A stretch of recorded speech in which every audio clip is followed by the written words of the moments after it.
When I'm recording this, it's the end of December. It's pretty cold and wet and miserable where I live in southern Norway. And my brain tends to shut down the further into December we get. And even though it's marked on my calendar, so I don't get any new project started, it still takes me by surprise every single year. And since this year is more or less over, I thought what better topic than to talk about how you can start the new year off in a good way. You're listening to Sustainable Photography, where you get support and education to build your profitable business in a way that supports your way of living. I'm Ingvild Kolnes, and after 11 years as a photographer, I want to share what I've learned with you. So if you're looking for confidence, inspiration, and to-the-point tips, keep listening. For full transparency, I also want you to know that I'm a mentor with paid offers, and I might mention some of those in this episode.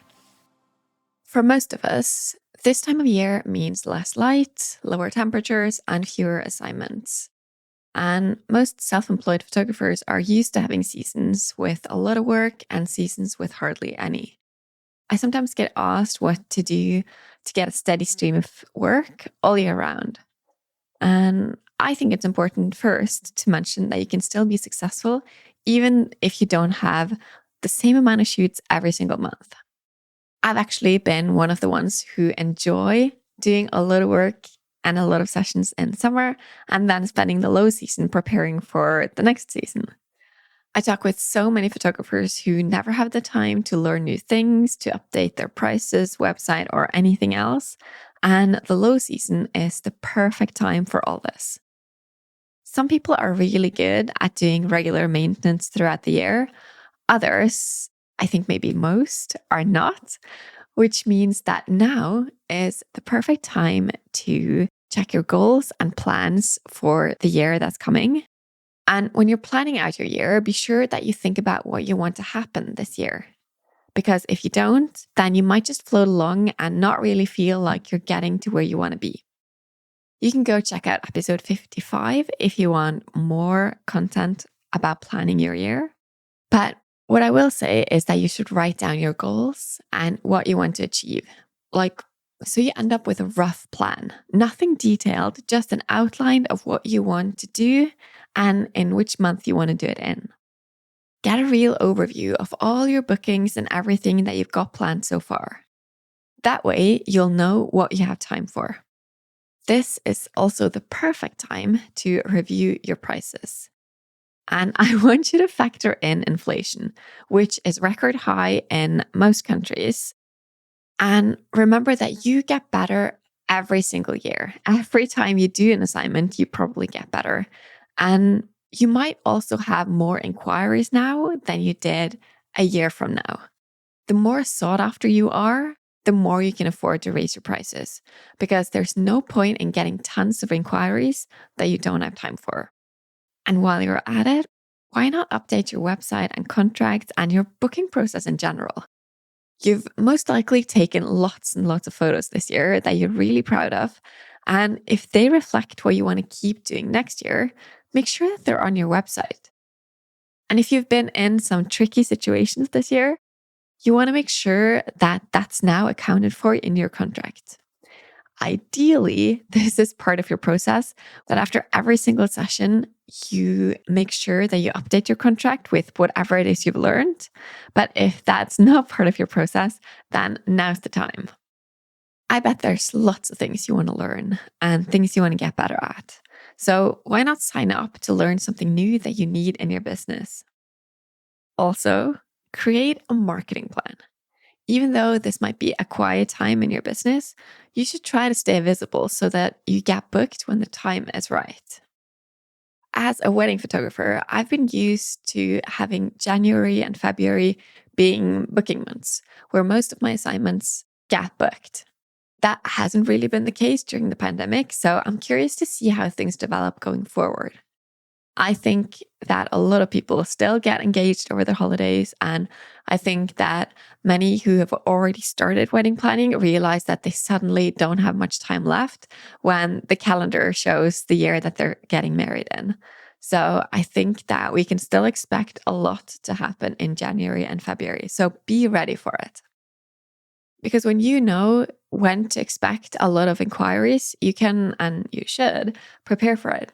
So make sure that your contact form works, that you know what you should reply, and just be as visible as you can be. I also want you to make sure that your pricing is right, as I said before, because there's no point getting fully booked if your prices are way too low. As I also mentioned, I love the variation between high season and low season. That slower pace means it's the perfect time to catch up and relax in a way. And the reason I'm not stressing about getting more work in is because I make sure that I get enough shoots booked in the busy season, and then I have a system for my finances so that I make sure that the money lasts. I teach this in my mentor program. I have a power hour where this is the topic, and you can also listen to episode 7 if you want to hear more about it. But basically, figure out how much you're expecting your revenue to be and pay yourself accordingly every month. Usually, you can roughly account for your salary to be about half of what your revenue is. If that doesn't convince you and you want to have a steady stream of work, regardless of what month it is, there's a lot you can do. First, you need to know how many shoots you want and what kind of shoots. Do you want to focus on some of them in certain months? Make sure that you plan all that out first. Then you need to figure out how you can find the right clients. Marketing works best when it's something that you enjoy doing. If you're a people person, maybe attending events and growing your network is your best bet. If you love Instagram, make sure that you show up with quality content that your dream client is really interested in. And if you're the kind of person who wants marketing to happen without too much of an effort, focus on your website and maybe paid ads. Because there are so many options. And if what you're doing now isn't working, then you need to try something else. If you find yourself not having enough time for everything that you want to do, or if you don't know what you should be doing, that's also a sign that something has to change. And what better time than to evaluate what you're doing and what's working and what's not working than the new year? A solution could be to just drop some things and charge more and have more time to do the things that you already do. Maybe some things can be automated. Maybe you can pay someone to help you out. I want you to focus on the fact that you are a photographer. Your job is to take photos. Someone else can help with accounting and web design and maintenance and emailing and invoicing and editing, album design, house cleaning, and whatever else. You don't have to do it all. And you'll most likely find that you'll do a better job if you focus on the things that you do best. Good luck, and I'll see you in the new year. Thanks for listening to Sustainable Photography. Head over to Instagram at Ingvild Kolnes to tell me what you want future episodes to be all about. Check out the show notes over at ingvildkolnes.com/podcast. You can learn more about the Sustainable Photography program and sign up for the waitlist there. To get more of this content, make sure you subscribe to the podcast and leave a review. Your support makes all the difference. Talk soon.